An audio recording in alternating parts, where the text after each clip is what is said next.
et mboka etikali ya biso bakonzi oyo tozali lelo nde oyokaka mobeko na biso ya liboso na lingomba ezali tosala leta parce que bakonzi oyo bazali bafruit ya liti oyo papa Simon Kimbangu ayaki kosala. Donc raison pour laquelle omoni ke tata Simon Kimbangu abundaki kobunda tata Simon Kimbangu esali ke lelo tozwa ba indépendance lelo tozali oyo tozali lelo mais processus ezali molai po ndenge tozali boye bachangeaka biso histoire basokolaka biso cerveau lavement ya cerveau oyebi yango esalema epai ya bakoko na biso bakata bango maboko makambo ebele. Alors mundele avant kende atikaki mpe bamaki na ye, c'est-à-dire abotaki bamaki atikaki. Il faut kobunda de façon que bamaki wana babiloko wana nyonso koneutralize yango jusqu'à ce que tokokoma na victoire. Et victoire ekozala sûr et certain que papa Simon Kimbangu akozwa possession ya mokili, possession ya Congo na biso, possession ya Afrique mobimba, parce que mission na ye ezalaki koinstaurer bokonzi ya tata Nzambe awa na kati na Africa 21 TV, un nouveau monde. Papa Nabiso, je sais que, écoutez, je sais que lui il parle un peu trop. Oui, sur la côté de mon analyse, ils la rendaient bien. Ils la rendent crise de mandat, mais on n'a pas le choix parce qu'il y a une crise de analyse virtuelle. Voilà, sans plus tarder, plutôt sans plus tarder, souris, pour présenter et pour évoluer les solos naïs. Papa, bonjour. Bonjour, papa Marius. Ya papa Guy Laurent batmi ba ebio déjà mais au moins qui va au bazona na biso sikoyo ba lenga ba yebo juste comme on nani ozala kwa pour ça la musalami.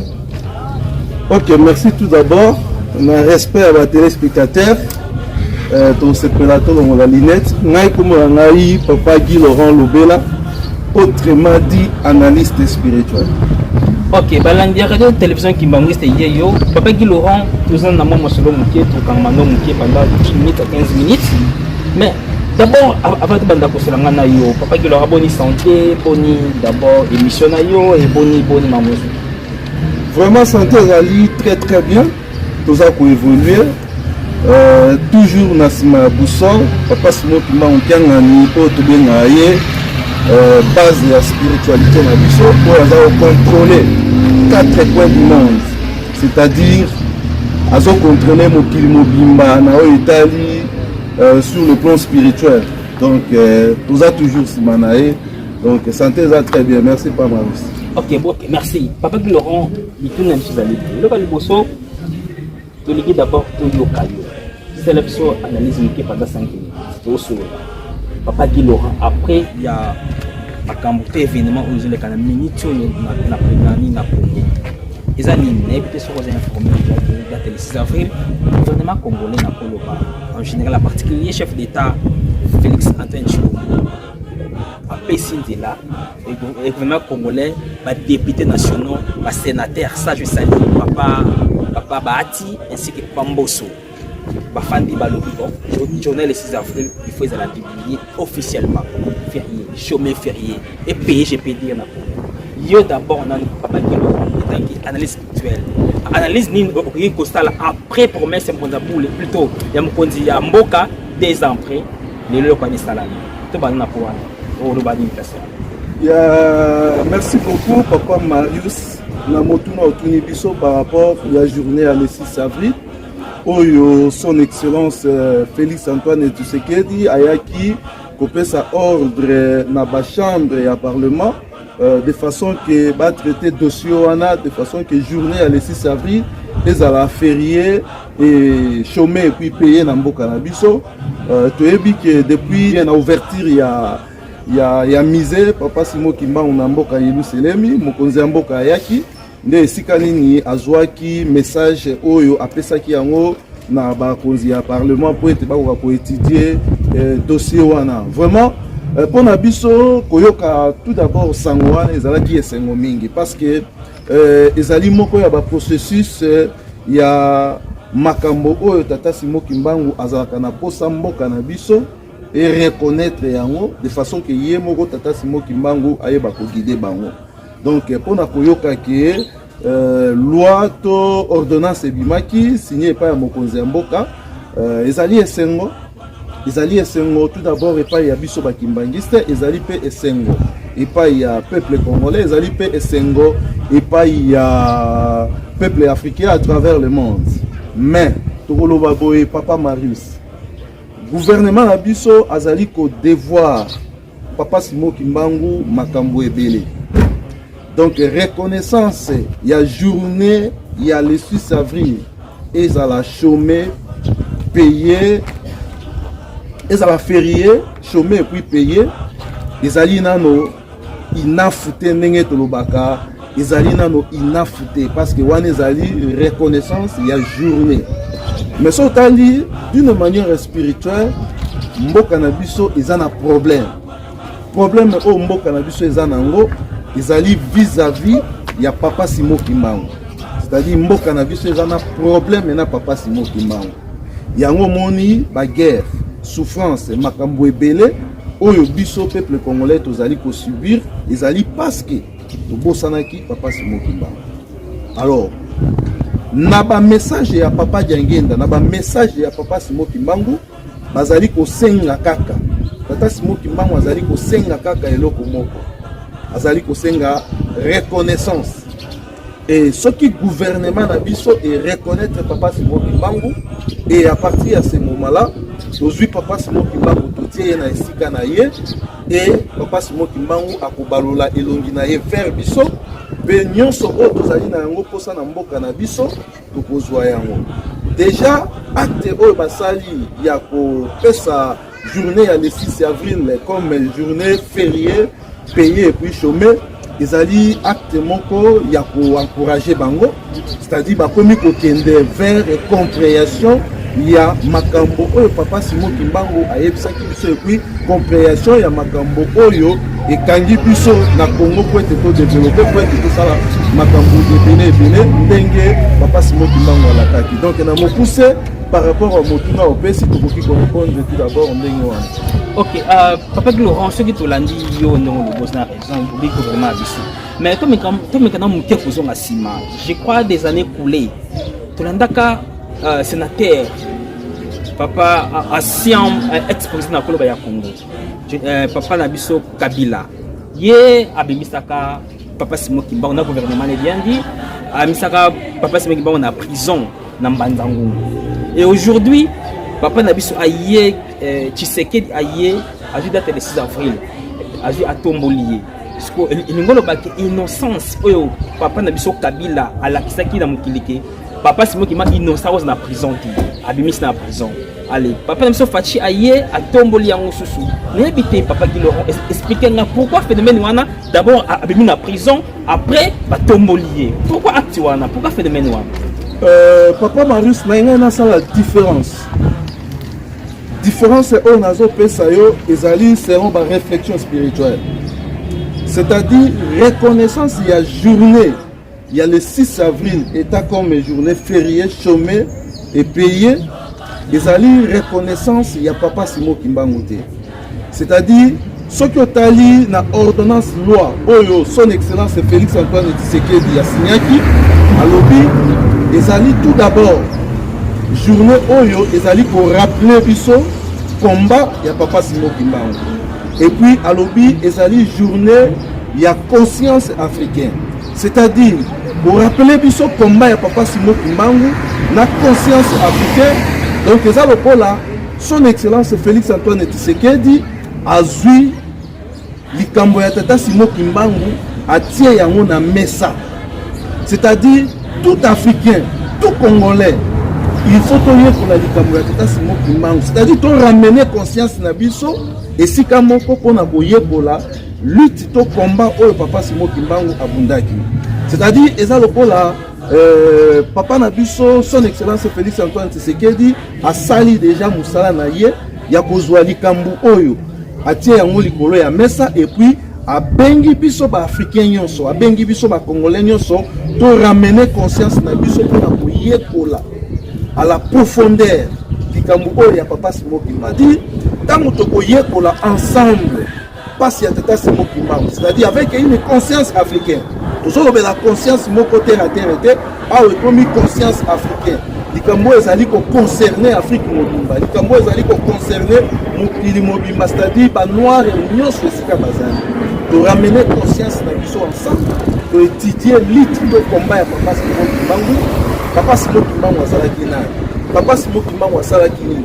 Papa Simon Kimbangu mission na ye ezalaki nini? Misala na ye ezalaki nini? C'est-à-dire tango to ramener conscience na biso ya ko étudier makambo wana nde ekomema biso sikoyo mpona koluka esika nini tokotia Papa Simon Kimbangu. Parce que jusque là na koyebisa yo boye, jusque là Papa Simon Kimbangu aza na identité moko komete oyo l'état na biso epesi epai ya Tata Simon Kimbangu.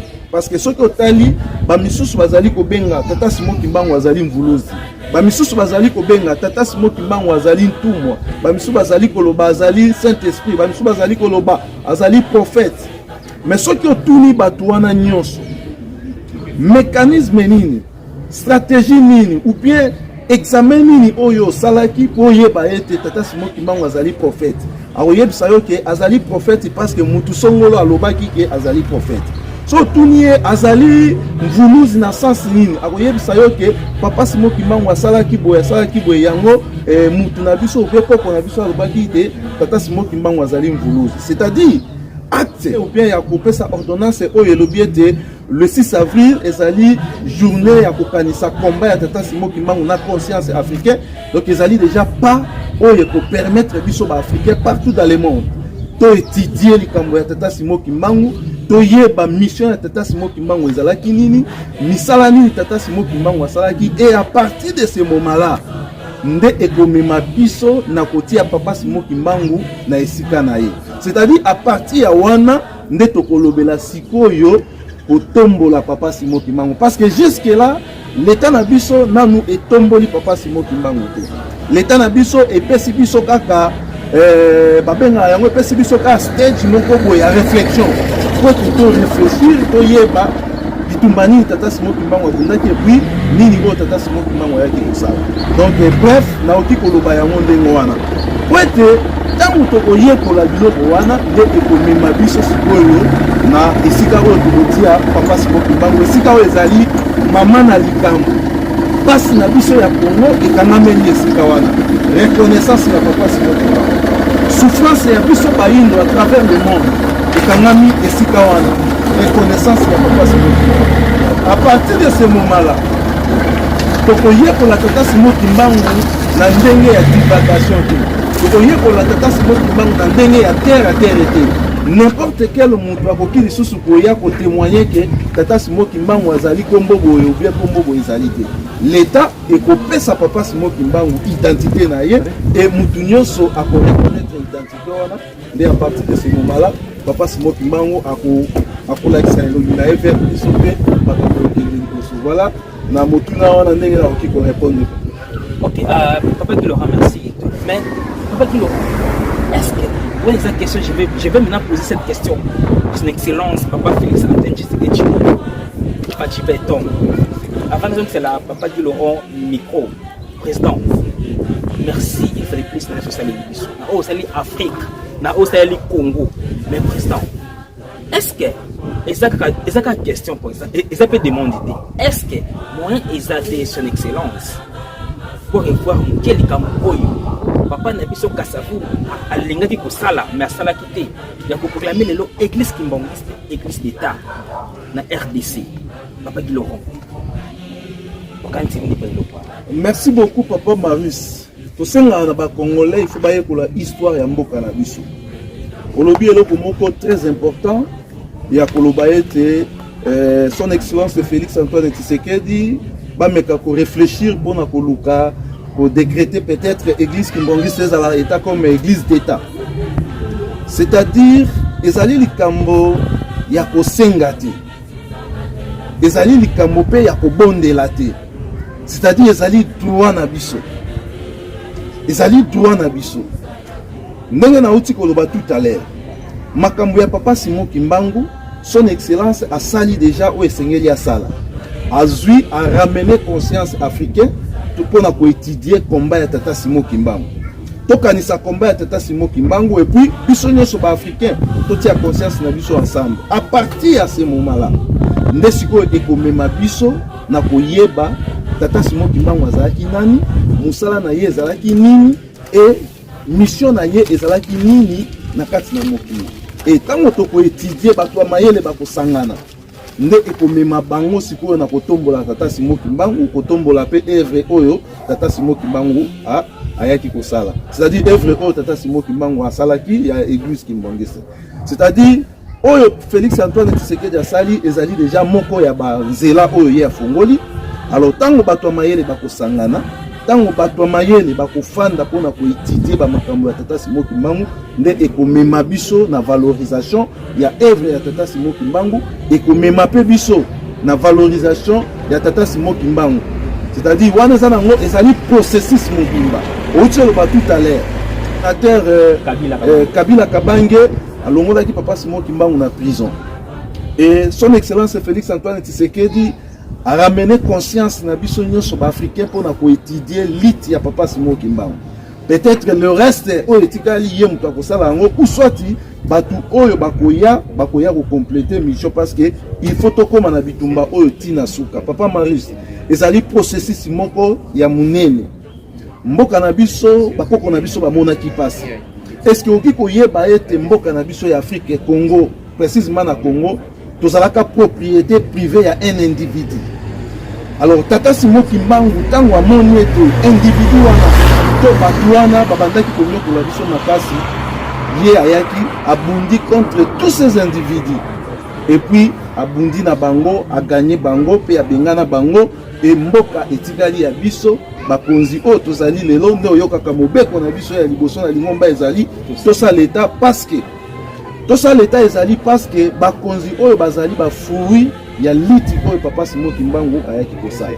Donc raison pour laquelle omoni ke Tata Simon Kimbangu abundaki kobunda ya Tata Simon Kimbangu esali ke lelo tozwa ba indépendance, lelo tozali oyo tozali lelo, mais processus ezali mulai pour ndenge tozali boye ba changeaka biso histoire, ba sokolaka biso cerveau, lavement ya cerveau oyebi yango esalema epa ya bakoko na biso bakata bango maboko makambo ebele.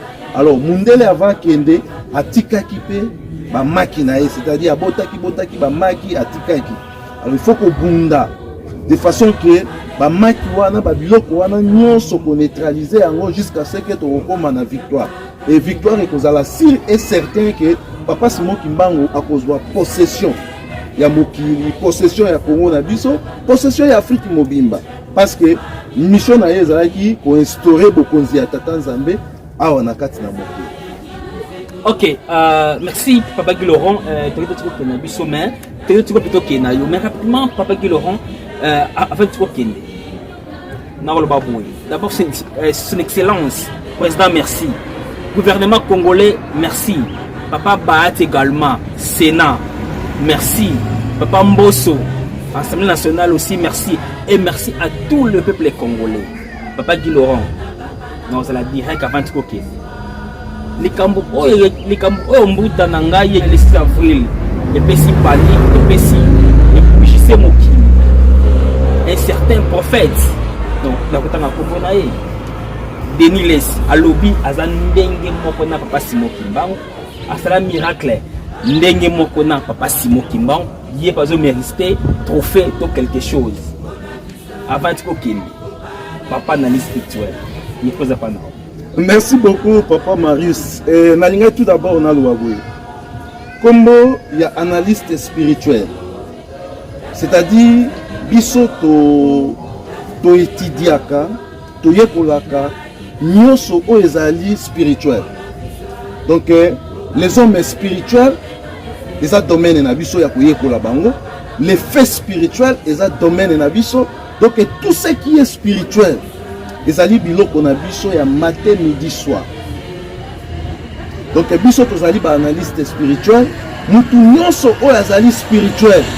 Soki atelemi liboso na biso tokoyeba ke mutu azali spirituel ou azali spirituel. D'ailleurs, naza ko apprendre yo ke génération ya ba Denis Les et génération ya ba différents pasteurs oyo toyebi na mboka na biso ezali kaka na Congo te.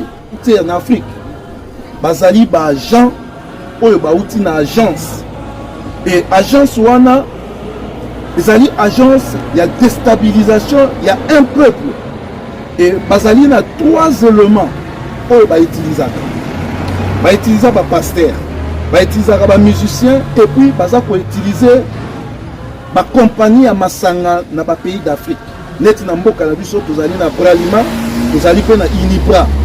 Et zali ba compagnie oyo esalaka Masanga. Baya avec une mission précise. Je dis bien compagnie à Masanga.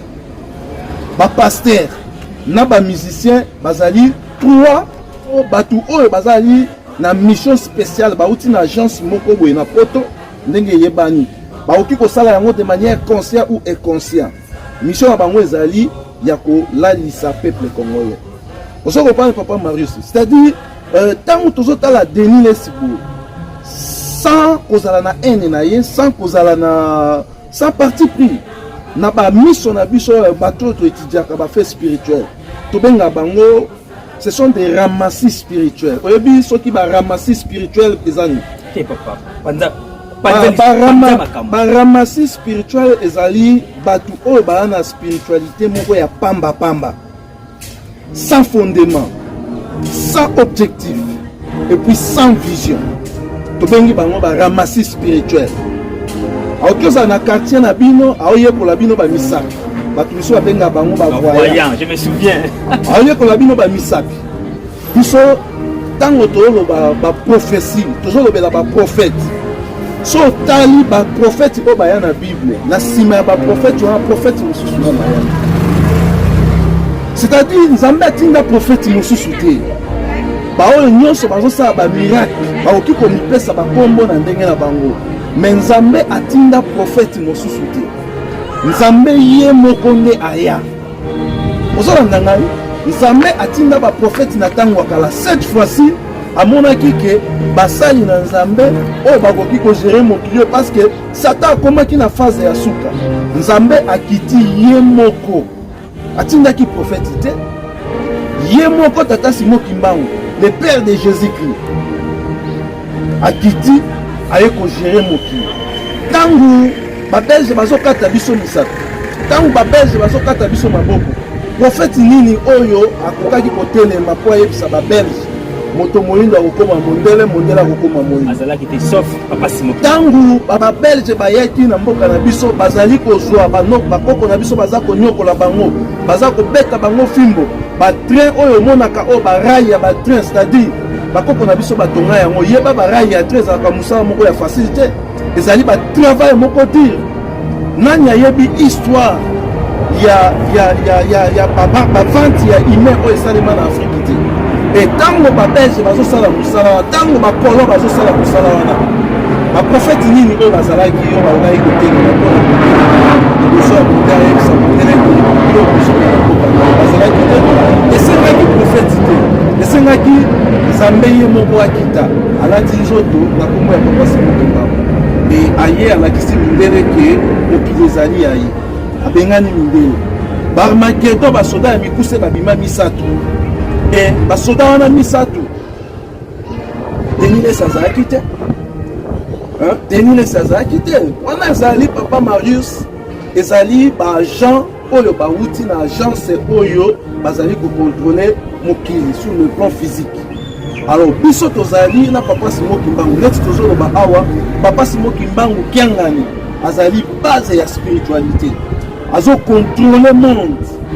Lelo ndenge eza awa Denis ayebisa biso à part kosala ba voyance ya kotala bato, ayebisa biso guerre ya Congo aussi la journée et aussi la journée date ni et puis nani oyo akozala commanditaire ya kosisa guerre wana ayebisa biso, c'est-à-dire wana bazali ba ramassis spirituel batu oyo bazali na ba spiritualité moko ya mike mike. Avec Laurent yozo ozo boya mwitelo ba alamusa bibembe bakoti ya pene na bidon ya nini na tonama ya moto azika pene lo. Mais azika eza miracle te.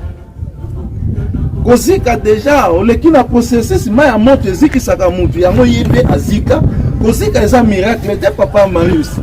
C'est-à-dire miracle oyo esalemela ye ezali lokola grâce. Nzambe asali ye grâce. C'est-à-dire miracle yo moko ne il faut la miracle. C'est-à-dire ndenge atindaki na mai ya moto fallait pas azika. Po papa Simon Kimbangu bazindisa ye na mai ya moto kutu te ya si. oui. Mais abima sans et sauf. Oui. Papa Simon Kimbangu atambola likolo ya mai. C'est ça. Papa Simon Kimbangu asekwisa bibema. Nayoka ki Une semaine. Nayoka ki pe alobi ke ba miracle ya Papa Simon Kimbangu ezali vérifiable. Pourquoi? Parce que ba monate. Oh. Est-ce que ce que vous avez pensé à mona? Il faut battre un miracle vers yoba la kisayo. Tant que vous avez sûr que Papa Simon Kimbangu a ça qui miracle, état que un intellectuel, vous en avez pensé à koyeba. Il faut pas ça. Il faut ça. Il faut se documenter. Il faut que se documenter. Biso tozali na histoire Papa Marius. Tozali na histoire au babenga en légende. Tozali na histoire vivante. Tozali na histoire palpable. Et puis il y a biso ezali te qui est baso bête la biso histoire. Non, il y a le mot aux ala étonné. Mikolo déjà na ba recherche na biso na Israël. Côté ebani ete ko yeso kotama na Israël. On a projet à discuter. Le gouvernement israélien ba lobby Jésus-Christ azali makila na bamote. Azali frère na bamote et atikala kozala anofie jamais israélite. C'est-à-dire de quelle loi ne le vivons. Ce qui m'a gagné, vous avez ça na Israël. Au Kangayo, pour 2 ans de prison, va étudier le dossier na yo. Biso tango tozolo ba histoire biblique ezali histoire na biso. Jésus-Christ papa yaki ya lobi Jésus-Christ africain azali au nord de l'Angola. Tango tolobi ete papa ya mwana azali kolo Yesu. Et ça le matin na mokili mobimba tango to déclare kama kambo tozala ka keku when you when I Nzambe azali pana biso kolo Yesu azali pana biso molimo mosaka azali pana biso soki if I can show you a picture of my small cousin baza na posa ya kumonza neti se kola biso denilesi azala posa ya kovivre ba miracle ya tata Simon Kimbangu makambo tata Simon Kimbangu asalaki sikoyo aza na posa loko nini ezosanga ye avérifier sikoyo olie avérifier azoleka azokende kolakisa Papa Marius nalingaka kolobela bato oyo bazali na sens ya immaturité spirituelle vraiment te parce que avoya ndeko na biso wana kozomona azocontribue te na mboka na biso mais eloko na oyebisa ye aomesana ezali première phase oyo son excellence Félix Antoine Tshisekedi apesi biso et deuxième phase mpe ezali koya troisième phase mpe ezali koya oyo ezali première phase akomesana deuxième phase ezali koya akomesana oyebi deuxième phase na troisième phase ezali c'est-à-dire ndenge toza boye na mboka na biso ya Congo il faut etambwisama na lolenge ya tata Simon Kimbangu c'est-à-dire tango tosala mibeko ya mboka tous les députés un mois na kamba bolala kuna papa makambo eza koya oza kondima te nde nini tata Simon Kimbangu alobi tokotambwisa mokili oyo na lolenge ya tata Simon Kimbangu tokotambwisa yango na paki Laurent Zelo Soloba yango wana bo utiliser président Fachi parce que oyebi que déjà élection kala mingi te yanga acheter binos pour até Papa Simon Kimbangu bon ko binos tout va que voter président Fachi ndenge balobi yango wana bo sali bon pour élection déjà tolobaki yango. Moi je suis un analyste spirituel na salaka makambo na sentiment na lobaka pe makambo na sentiment. Donc son excellence Félix Antoine Tshisekedi ce qui réellement a poussé tati oyo na année ya ba élection pour ba kimbangiste ba voter c'est-à-dire eza lokola ba utiliser yo pour okokisa accomplissement moko boye sans le savoir et ye moko comprendre que ah eloko oyo nasalaki yango mpo na avantage na ngai mais ebaluki ekomi avantage ya Congo mobimba. Est-ce que vous comprenez? Pour mboka na biso processus ezaka moko reconnaissance ya Papa Simon Kimbangu po ete makambo ekende liboso eloko oyo asali soki asalaki yango mpo na avantage na ye ayebaki ekolongwa avantage na ye ekokoma avantage ya Congo mobimba parce que atamé première pas ya processus ya reconnaissance ya Papa Simon Kimbangu po ekomemela biso libération po ekomemela biso bosomi po ekomemela biso po tobengaka yango indépendance spirituelle. Rapidement aussi ça peut les spots clôturés parce que il y a pour ce sont des ramassis spirituels bakomesana oyo ezali première phase deuxième phase des Alikoya et troisième phase des Alikoya.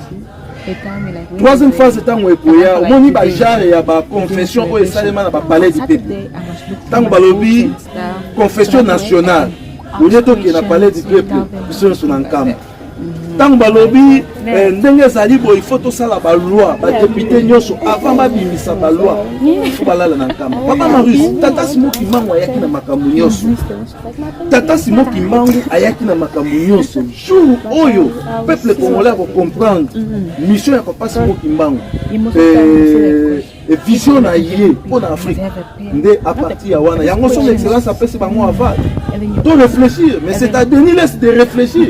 Papa simo ki mango ayaki ça nini azaki nani et puis à partir de ce moment-là à cause de la réponse valable pour convaincre et pour évacuer tata simo ki mango azaki na dimension spirituelle moko ya kosakana. Vous comprenez donc voilà diarde télévision qui mangiste boyebi papa ki Laurent soka bandi koloba tozalati émission me komi yayi. Voilà papa ki Laurent tengete tiko ki na yo parce que maman na biso Jolipe a osé l'interview parce que Tolanda épée à cause de sentiment il y a ba fidèle kimbangiste par rapport il y a les cerveaux en bref psycho moi une seconde kaka il y a ce sentiment de temps où souhaiter le loco en information là qui désormais les cerveaux donc fait tant comme férié sentiment na juste une seconde. Papa Marius il a un sentiment vraiment c'est moi Zali parce que tout le monde a attaqué pas Zali mais ce qui est vrai biso tozali batu oyo totala makambo na ndenge ya molimo c'est-à-dire ndenge eza boye toyebi ete notre pays a un problème, le Congo a un problème et problème yango biso toyebi yango nous sommes les analystes spirituels toyebi problème au Congo eza nango et sauf que toza ba voix moko minoritaire ya ko expliquer makambo oyo biso tozomona pe oyo toyebi yango vous comprenez pour yeba yango que le Congo a un problème. Soit ba prophète, soit ba pasteur, na ba jar, ya ba tout on a zobenga bango ba ramassis spirituel. C'est-à-dire soit ba deniles, soit ba pasteur. Tia bango expliquer muto azana conscience spirituelle et ça bango o asa prophète de la nation. Ba oyebi ça que non vous avez un problème. Et puis soit ba journaliste na biso. Yango mona ba deniles ba lekaka na ba chaîne nationale. Parce que azo déconsidérer la chaîne nationale, azo contribuer de l'autre côté de la société. Donc quelqu'un qui a une moralité, vous comprenez, a une moralité, c'est-à-dire baleka na ba chaîne nationalité, baleka na ba chaîne ya ba ndeko na biso, ba jeune frère na biso oyo bazo travailler na média. N'était pas ya ndeko na biso oyo Vincent Toulouse place Denis Lefi à Kenya koloba ba princesse wana. Et puis j'apprends aussi rapidement papa Vincent mon frère mon confrère prochainement ton yambi genre batabo moi il faut que ba encadrer bango c'est que en fait moi j'étais choqué ya comment on a yo Vincent na mfala ki poko salaka ozotika mutu alors baba nonsense babuzo babon et puis ozoseka il fallait quand même pour encadrer. C'est ça yango na utoloba. Le Congo a un problème. État qui est un analyste spirituel, le Congo a un problème. Et puis le problème est en haut, pour oyer banane, parce que on a fait un schéma de spiritualité. Tant qu'on a un problème, il faut qu'on étudie, qu'on détecte tout d'abord les problèmes. Après avoir détecté le problème, il faut qu'on ait un mécanisme pour aussi ça problème. Donc, on a un mécanisme qui détecter si réellement le Congo a un problème. Tala ba pasteur, soit ba leader nyonso, ba leader d'opinion. Yambo cannabis. Ba leader d'opinion. Si vous allez dans le monde de la musique, si vous allez dans le monde de la pasteur, pour le monde de la dénilesse, ceux qui dénilesse à l'église nationale, presque à moitié de la population. Ceux qui va souci pour l'entaille. Fini bango pour bénéficier voilà na sekaki na kangami panzi na sekaki mutoyo mais on retenu nini na makambo oyo denile sauti koloba c'est-à-dire ce que ozuipe oyepe soko zwa ba journaliste zwa ba catégorie ba journaliste nyonso o baza ko evrer na mboka na biso baluka ata place makambo ya koseka ezali place makambo ya bêtise ezali place ya makambo ya série ezali balobaka yango na série nyonso te biso tozali la seul pays na monde oyo tozo déclarer que toza na nzambe na mboka na biso toza la seul pays na monde oyo tozo déclarer que toza na kolo yesu na mboka na biso. Mais c'est un travail ya ba recherche, ba journaliste compétent fallait basala ba recherche. Alors po yeba ke mboka na biso eza na problème, zwa ba journaliste oyo ba travailler na média, c'est-à-dire bato bazo kotisa ba congolais biloko na mutu.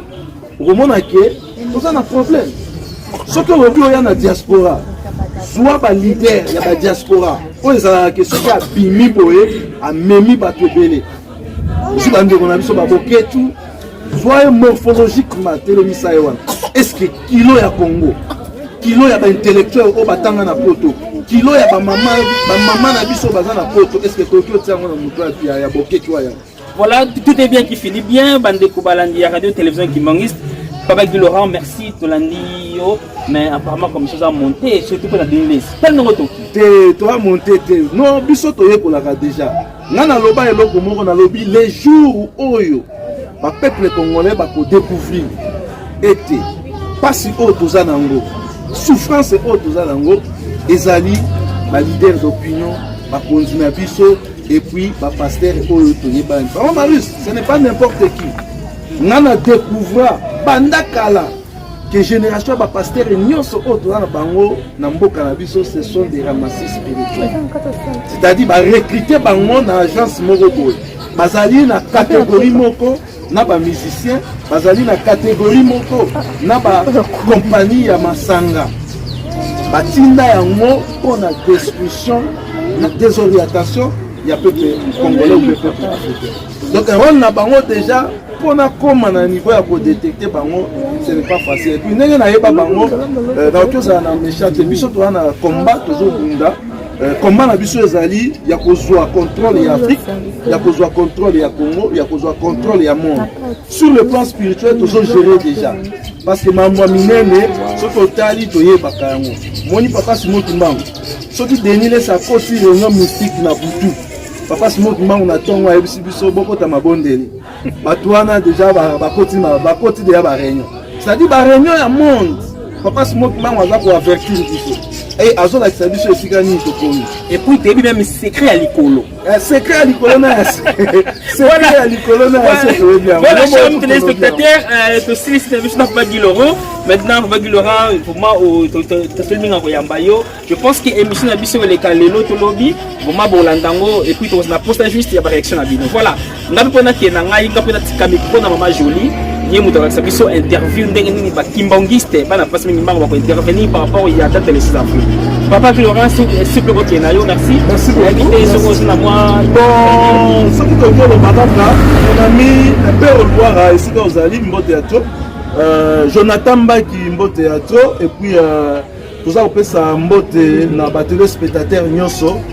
Analyste spirituel Guy Laurent Lobela boyebi so boza posa bolanda ba réflexion spirituelle na biso bokoti na YouTube na Africa 21 TV ndezali esika nini tosala ba réflexion spirituelle na biso mbote na ba téléspectateurs mbote na ba nyonso oyo ba kozwa temps ya kolanda biso na nzela ya papa journaliste na biso papa Marius. Merci Papa Guy Laurent pour que nayo. Voilà chers amis téléspectateurs de ce na biso juste un tout petit Africa 21 TV, un nouveau monde.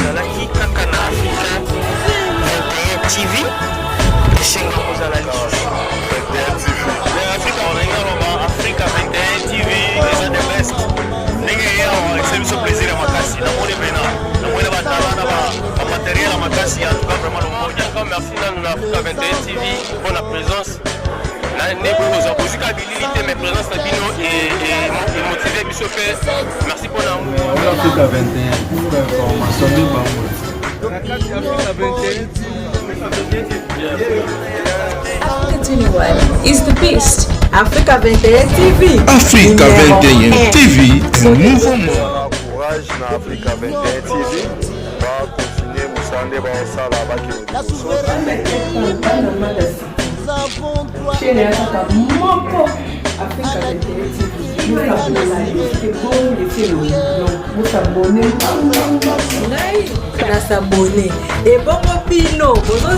Africa 21 TV.